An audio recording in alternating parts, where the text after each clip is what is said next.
그들이 패배한 이유라는 제목의 말씀을 우리가 함께 나누기 원합니다. 네, 오늘 우리가 살펴볼 이 말씀은요, 이스라엘과 베냐민의 전투에 관한 내용입니다. 본래는 20장 전체를 우리가 살펴 읽어야 하지만 그 중에 일부만 우리가 오늘 읽었는데요. 우리는 이제 전반적인 내용을 살펴보도록 하겠습니다. 사사시대에 이스라엘 백성들은요, 왕이 없으므로 각자가 제 소견에 옳은 대로 행하였다라고 이렇게 성경은 말씀하고 있어요. 그러한 이스라엘 민족들은 죄악된 삶을 살아가고 또한 그런 사람들을 묵인하는 그러한 시대를 살았습니다. 사사기 후반부에는요, 그런 이스라엘의 실상을 보여주는 두 가지 사건을 소개하고 있는데, 그 중에 한 가지는 이제 제멋대로 하나님을 섬겼던 미가 집안 사건과 또 그것과 연결된 여러 가지 일들을 소개하는 것이고요. 다른 한 가지는 오늘 이 사건의 배경이 되는 어떠한 레위 사람과 그 첩에 관한 그런 사건입니다. 레위 사람 하면은요, 이 레위 사람들은 본래 하나님의 성전에서 제사장들을 도와서 성전을 섬기는 사람들이에요. 그래서 하나님께서 택하신 자들, 하나님께 드려진 그러한 사람들입니다. 따라서 이들은 구별되어서 살아가고 거룩한 삶을 살아가야 했습니다. 하지만 이 에브라임 산지 어떤 구석에서 살던 이 이름 모를 레위인은요, 베들레헴에 가서 첩을 얻어다가 함께 살았습니다. 레위인이 거룩한 삶을 살아야 되는데 첩을 얻는 것 자체가 좀 문제가 있어요. 그런데 어느 날 그의 첩이 음행을 저지르고 남편을 떠나서 이제 친정집에 돌아가서 넉 달 동안 돌아오지 않은 것입니다. 한마디로 야반도주 한 거예요. 친정집으로. 그래서 이 남편이 이제 그 부인 첩을 찾아오기 위해서 하인 한 명과 낙타 2마리를 끌고 이제 베들레헴으로 이렇게 찾아갑니다. 그래서 그곳에서 장인어른과 이렇게 나흘 동안 머무르면서 이 첩을 잘 달랬어요. 그래서 함께 이제 집으로 돌아오게 되었는데, 그런데 돌아오다가 이제 해가 넘어가고 날이 저물게 된 거예요. 그래서 이제 기브아에 사는 한 노인집에 가서 하룻밤을 유숙하게 되었습니다. 그런데 그날 밤에 그 기브아에 사는 불량배들이 이 노인의 집에 찾아와서 이 레위인을 해코지하려고 이렇게 내놓으라고 막 행패를 부렸어요. 그러니까 이 레위인이 자신의 첩을 그들에게 내어주었습니다. 그러자 이 불량배들은 그 첩을 데려다가 밤새도록 능욕하고 괴롭히고 이렇게 놀이개로 삼았다가 새벽에 이제 날이 밝아올 쯤에 놓아준 거예요. 밤새도록 놀이개가 된 이 레위인의 첩은요, 그들이 묵었던 이 노인 집 문 앞에 와서 소리도 없이 쓰러져 죽고 말았습니다. 레위인은 그 여인의 시체를 이제 나귀에 이제 얹어서 싣고 자신의 집으로 돌아가서 그 시체를 12덩이로 나누어서 이스라엘 사방에 그 시신을 보냈어요. 시신 조각을 받은 이스라엘 백성들은 너무나 놀라고 충격을 받았습니다. 이러한 끔찍한 일은 이제까지 겪어본 일이 없었기 때문에 그래요. 그들은 우리 이스라엘 자손이 애굽 땅에서 올라온 날부터 오늘까지 이런 일은 일어나지도 않았고 보지도 못한 일이다라고 하면서 이제 이 일에 대해서 서로 생각하고 상의한 후에 말하자, 어떻게 할지 결정하자, 이렇게 이야기합니다. 그래서 이 심각한 사건에 대해서 서로 이야기하기 위해서 이제 이스라엘 백성들이 여호와 앞에 총회로 모였습니다. 이 총회는 집행권을 갖는 사법기관이었어요. 거기에는 칼을 빼는 그 병사들도 40만 명이나 되었습니다. 그 이스라엘 모든 베냐민 지파를 제외한 모든 지파들이 거기에 다 모인 거예요. 이스라엘 백성들은 이 악한 일이 어떻게 일어났는지에 대해서 물었습니다. 그리고 그 남편인 레위인은요, 자신이 기브아에서 겪었던 일을 소상히 말하고 자신이 왜 그런 행동을 했는지에 대해서 설명하였습니다. 그리고 백성들의 의견이 어떻게 할 것인지에 대해서 그 레위인이 반문했어요. 사사기 20장 6절 7절 말씀에 내가 내 첩의 시체를 거두어 쪼개서 이스라엘 기업의 온 땅에 보냈나니 이는 그들이 이스라엘 중에서 음행과 망령된 일을 행하였기 때문이라. 이스라엘 자손아, 너희가 다 여기 있은즉 너희의 의견과 방책을 낼지니라 하니라 라고 말합니다. 이 말을 들은 이스라엘 백성들은 한 사람도 집으로 돌아가지 말고 제비를 뽑아서 이제 기브와 사람들을 쳐서 이스라엘 중에서 망령된 일을 행한 것에 대해서 징계하게 하자고 결정했습니다. 아마도 그들은 베냐민 지파가 저지른 죄에 대해서 아니 어떻게 그럴 수가 있지? 저런 못된 사람들이 있나? 하면서 흥분했던 것 같아요. 하지만 이 한 지파, 베냐민 지파를 치기 위해서 40만이나 되는 군대가 다 갈 것이 아니라 그 중에 10분의 1만 가자고 이야기합니다. 이스라엘 백성들은 싸움에 이르기에 앞서서 우선 베냐민 온 지파에게 사람들을 각 사람들에게 보냈어요. 그래서 그들 중에서 악행을 저지른 그 불량배들을 자신들에게 넘겨주어서 그 악한 일에 대해서 징계하게 하라고 이야기합니다. 그런데 이 베냐민 지파 사람들이 이스라엘 백성들의 그 말을 들었으면 좋았을 텐데 그들은 자신의 형제들임에도 불구하고 이스라엘 백성들의 말을 듣지 않았어요. 그리고 오히려 이스라엘과 싸우려고 그 사람들이 모여서 이제 진열을 갖추고 나오기 시작하는 거예요. 그 베냐민 지파 중에서 칼을 빼들 수 있는 사람들이 2만 6천 명가량이 모였습니다. 그리고 기브와 주민 중에서 택함을 받은 700명이 더 그들에게 합류를 했어요. 근데 이 700명은 싸움에 능한 자였어요. 이들은 왼손잡이였는데 각자가 물매를 던지는 사람. 근데 이 물매를 아주 명중시키는 그러한 사수들인 거죠. 베냐민 지파의 행위를 본 이스라엘 백성들, 아니 우리가 그 불량배들 내달라고 했더니 오히려 우리에게 싸우려고 저렇게 군대를 모아가지고 나왔네. 그래서 이 이스라엘 백성들이 그걸 보고 베델로 올라가서 이제 하나님께 누가 먼저 저 베냐민과 나가서 싸워야 할지를 이렇게 여쭈었습니다. 그리고 하나님께서 말씀하신 대로 유다가 선두에 서서 이제 싸움을 나간 거예요. 하지만 이날 전투에서 이스라엘 백성들은 병사 2만 2천 명이나 되는 병사를 잃고 패하게 되었습니다. 아까 40만에서 10분의 1이라고 그랬으니까 4만 명이 나갔는데 그 중에 절반 이상이 죽은 거예요. 이날 전투에서 이렇게 패했지만 이들은 다시 용기를 내서 다시 전투 태세를 갖추었습니다. 사사기 20장 21절 22절 말씀에 베냐민 자손이 기브아에서 나와서 당일에 이스라엘 사람 2만 2천 명을 땅에 엎드렸으나 이스라엘 사람들이 스스로 용기를 내어 첫날 전열을 갖추었던 곳에서 다시 전열을 갖추니라 라고 말씀합니다. 그리고 이스라엘 백성들은 하나님께 울면서 우리가 다시 나가서 저 베냐민, 형제인 베냐민과 싸워야 할지 이렇게 다시 여쭈어 보았어요. 그러자 하나님께서는 너희가 올라가서 치라 이렇게 말씀하십니다. 아마도 이들은 이번에는 승리를 확신했을 것입니다. 그런데 다음 날 다시 전쟁에 나아갔던 이스라엘 백성들은요, 18,000명의 병사를 또 잃고 패하게 되었습니다. 왜 하나님께서는 이스라엘 백성들을 2번이나 이렇게 패하도록 하셨을까? 왜 하나님께서 가라고 허락하셨음에도 불구하고 실패하게 된 것일까?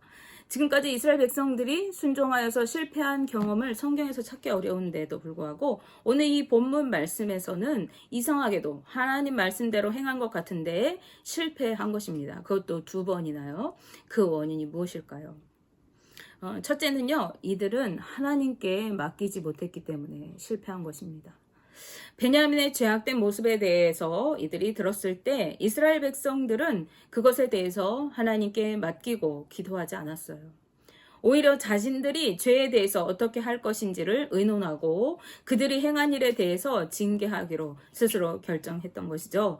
그것은 이들이 심판자의 자리에서 형제를 판단하고 정죄하고 심판하려고 하는 행위였습니다. 이러한 결정을 내릴 수 있었던 것은 그들이 자신들은 베냐민 지파보다 의롭고 옳다고 여기는 그런 교만한 마음에서 나오는 그런 결정인 것이에요. 즉 자신의 의로움으로 형제를 판단하고 징계하려고 한 것입니다. 이런 교만한 마음은 형제와 전쟁을 벌이게 되는 결과를 초래하였습니다. 그리고 전쟁하는 과정에서도 이스라엘 백성들은요, 하나님을 의지하는 대신에 스스로 용기를 내어 임했습니다. 자신들의 많은 병력, 40만이나 되는 이 병력을 의지하고 스스로의 판단과 결정으로 전쟁에 임한 것입니다. 그래서 이들은 이미 그들과 싸울 것을 스스로 결정해 놓고 하나님께 이렇게 여쭌 거예요. 우리가 저들을 징계하기 위해서 싸우러 나갈 건데 누가 먼저 나가서 싸워야 하겠습니까? 이렇게 물은 것입니다. 이스라엘 백성들은 베냐민 지파의 죄에 대해서 어떻게 해야 할지를 하나님께 먼저 물어야 했습니다. 전쟁을 해야 할 것인지 하지 말아야 할 것인지 하나님께 여쭈어보고 그분의 말씀대로 행했어야 했습니다. 그런데 이들은 자신들이 싸울 것을 결론 내놓고 방법에 대해서 하나님께 물었던 거예요. 누가 먼저 싸워야 하겠습니까? 근본적인 결정은 자신들이 다 하고 있었던 거예요. 우리도 이렇게 기도할 때가 많이 있습니다. 내가 결론을 다 내놓고 어떻게 하는 것이 그 결론에 도달하는 길인가 하는 것을 하나님께 묻는 거예요. 예를 들면 어느 대학에 내가 가기로 결정을 했어요. 그리고 그곳에 꼭 붙게 해달라고 하나님께 기도하는 거예요. 하나님께서 그 대학에 가기를 원하시는지 원하지 않는지 묻지 않았어요. 그런데 내가 이제 그 대학에 나는 가고 싶어요. 그 결정해놓고 하나님 내가 저 대학에 꼭 가게 해주세요. 이렇게 기도하는 거죠. 또 어떤 일이 생겼을 때 그 일을 통해서 말씀하시는 하나님의 뜻이 무엇인지 우리는 묻지 않고 그것이 해결돼야 한다고 결론을 내놔요. 그래서 이제 그 일이 해결돼 주시기만을 구하는 것이죠. 우리는 먼저 하나님의 뜻을 물어야만 하겠습니다. 본문의 이스라엘 백성들이 이와 같이 자신이 다 결정 내놓고 하나님께 여쭈어 보고 있었고 그런 이스라엘 백성들에게 하나님께서는 패하게 하신 거예요. 그러자 이스라엘 백성들은 울면서 하나님께 다시 나가서 형제 베냐민과 싸워도 되는지 그제서 하나님께 다시 묻습니다. 이때 이스라엘 백성들이 왜 울었을까요? 이들이 회개한 것이 아니라 전쟁에 패배한 슬픔과 하나님께 대한 원망으로 울었을 것입니다. 아마도 이스라엘 백성들은요, 자신들이 무엇을 잘못했는지 알지 못하고 왜 이렇게 실패하게 되었는가? 내가 하나님이 하라고 하셔서 유다가 먼저 나가라고 하셔서 유다가 먼저 나가 싸웠는데 왜 패배했습니까? 이렇게 원망했을 것입니다.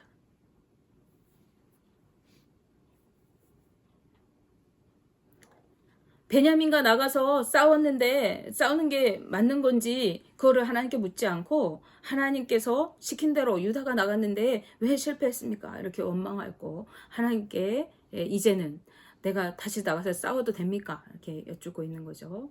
그렇게 다시 나가서 싸워도 되겠느냐고 이스라엘 백성들이 묻는 물음에 하나님께서는 나가서 싸우라고 말씀하셨어요. 그런데 이스라엘 백성들은 또다시 패배했던 것입니다. 여기서 우리가 두 번째 원인을 생각해 볼 수 있어요. 이스라엘 백성들이 패배한 원인은 그 둘째는요. 이들이 스스로를 돌아보지 않았기 때문에 그렇습니다. 하나님께서 나가 싸우라고 하셨을 때 이스라엘 백성들은 승리를 확신했을 것입니다. 그들은 많은 군사력도 있었고 이번에야말로 하나님께서도 나가서 싸우라고 하셨으니까 이제는 악한 저들을 쳐서 그 죄악을 징벌하면 되겠다고 생각했을 거예요. 그러나 이들은 자신들이 싸우는 베냐민 지파가 자신들의 형제라는 것을 생각하지 않았습니다. 이스라엘 백성은 거룩한 하나님의 자녀요, 하나님의 백성입니다. 즉 거룩한 한 몸이라는 거예요. 그렇다면 베냐민 지파의 죄악은 또한 이스라엘 백성 전체의 죄악인 것이죠. 하지만 이들은 저들은 죄를 지은 악한 자들이고 우리는 의로운 자라고 여겼습니다. 그러나 당시의 죄악은요, 베냐민 지파만의 문제가 아니었죠. 그들의 죄악상을 고발했던 레위인을 우리가 생각해 볼 때 이 레위인 역시 첩을 들여서 생활하던 부정한 삶을 살았던 사람이었고 또 죽은 여인의 시신을 잔인하게 훼손할 만큼 그러한 비윤리적인 사람입니다. 따라서 이 레위인은 베냐민 지파와 다를 것 없는 당시 이스라엘의 부정하고 또 부도덕한 삶을 본보기로 보여주는 대표적인 모습이라고 하겠죠. 형제의 죄악을 보았을 때 이스라엘 백성들은 자신을 살피고 회개하면서 먼저 하나님 앞에 엎드려야만 했습니다. 우리가 죄로 인하여 죽게 되었으니 불쌍히 여겨 주시기를 구해야 했던 것이죠. 또한 하나님께서 전쟁을 허락하셨을 때도 이들은 겸손한 마음으로 하나님의 심판의 대리자로서 전쟁에 임해야 했습니다. 하지만 이들은 여전히 자신들의 군사력을 의지하고 우리는 죄가 없는 의로운 자라고 하는 교만한 마음을 가지고 전쟁에 임하였고 그 결과는 다시 참패를 불러왔던 것입니다. 이 두 번의 실패는 이스라엘 백성들을 회개로 이끌었습니다. 사사기 20장 26절 말씀에 이에 온 이스라엘 자손 모든 백성이 올라가 베델에 이르러 울며 거기서 여호와 앞에 앉아서 그날이 저물도록 금식하고 번제와 화목제를 여호와 앞에 드리고라고 말씀합니다. 이제 이들은 하나님 앞에 다시 나아갔어요. 그리고 다시 울고 기도합니다. 그리고 금식하면서 번제와 화목제로 하나님 앞에 제사를 드렸어요. 이것은 전과는 다른 모습입니다. 이들은 울면서 금식했어요. 울며 금식하는 것은 회개의 전형적인 모습이고 또 하나님의 도우심을 간절히 구하는 그러한 모습이기도 합니다. 또한 이들은 번제와 화목제로 하나님 앞에 제사를 드렸습니다. 이것은 속죄와 헌신의 의미가 있는 제사예요. 이스라엘 백성들은 두 번의 패배를 경험한 후에 자신들의 죄를 하나님 앞에 회개하였고 스스로 베냐민 지파를 징계하려던 것을 멈추고 주님께 헌신되어서 이 일을 이행할 것을 결단하였습니다. 그리고 주님 앞에 서서 다시 여쭙니다. 우리가 다시 나아가서 내 형제 베냐민과 싸우리이까 말리이까. 자신들이 싸울 것을 결정해 놓고 누가 먼저 나가면 됩니까? 우리가 다시 나가서 싸워도 되겠습니까? 이렇게 묻던 모습이 아니라 이제는 우리가 나가서 우리의 형제인 베냐민과 싸워야 되겠습니까? 싸우지 말아야 합니까? 라고 드디어 하나님의 의증을 묻고 있는 것입니다. 우리가 나가서 싸우기를 원하십니까? 그렇지 않기를 원하십니까? 어느 것이 하나님의 뜻입니까? 라고 이들이 물었습니다. 그리고 하나님께서 그들에게 말씀하세요. 올라가라. 내일은 내가 그를 내 손에 넘겨주리라. 드디어 하나님의 명령이 제대로 떨어진 거예요. 그리고 이 세 번째 전투에서 이스라엘 백성들은 큰 승리를 거두었습니다. 베냐민 지파가 몇 명이 나왔다고 했습니까? 베냐민의 26,000명, 칼을 들 수 있는 자, 그리고 700명의 물매를 돌리는 전투에 능한 자들이 나왔어요. 26,700명에 되는 그러한 사람이 나왔습니다. 그런데 그 중에서 25,000명이 죽임을 당했어요. 거의 멸절 위기에 놓이게 된 것입니다. 어쩌면 이스라엘 백성들이 먼저 하나님께 엎드렸다면 이 양 진영에 수많은 희생이 일어나지 않았을지도 모릅니다. 이 말씀을 통해서 우리는 하나님께 구하는 우리의 기도가 올바른 의도에서인지를 다시 한번 생각해야 한다는 것을 배우게 됩니다. 우리는 죄악된 삶을 살아가지 않고 하나님의 신실한 자녀로 살아가야 함을 기억해야 합니다. 그리고 형제의 잘못된 모습을 볼 때에도 그것을 정죄하고 판단하기에 앞서서 내 문제로 끌어안고 회개하며 기도해야 하겠습니다. 나의 모습을 살피고 돌아볼 뿐 아니라 한 형제요 한 몸인 형제의 잘못을 위해서도 기도해 주어야 하는 것이죠. 또한 교만한 마음으로 내가 심판자가 되지 않도록 해야 하고 무슨 일을 만나든지 그 일을 통해서 하나님의 뜻이 무엇인지를 먼저 여쭈어 나가야 하겠습니다. 그리하여 모두가 거룩한 하나님의 자녀로 복된 삶을 이루어 나가는 저와 우리 성도님들 모두가 되기를 주님의 이름으로 축복합니다. 특별히 지금 우리가 기도해야 할 때입니다. 나라의 위기, 교회의 위기, 사회의 위기가 계속돼서 일어나고 있습니다. 이럴 때 우리는 멸망할 소돔과 고모라를 위해서 의인을 찾으며 기도했던 아브라함과 같이 이 위기 의식이 느껴질 때마다 지금은 나라가 위기구나, 교회가 위기구나, 사회가 위기구나, 환경이 위기구나, 그런 위기의식이 느껴질 때마다 그것들을 판단하고 정죄하고 혀를 끌끌 차면서 그렇게 심판자로 있을 것이 아니라 그것을 끌어안고 기도해 줄 수 있는 우리가 모두 될 수 있기를 주님의 이름으로 기도합니다. 기도하겠습니다.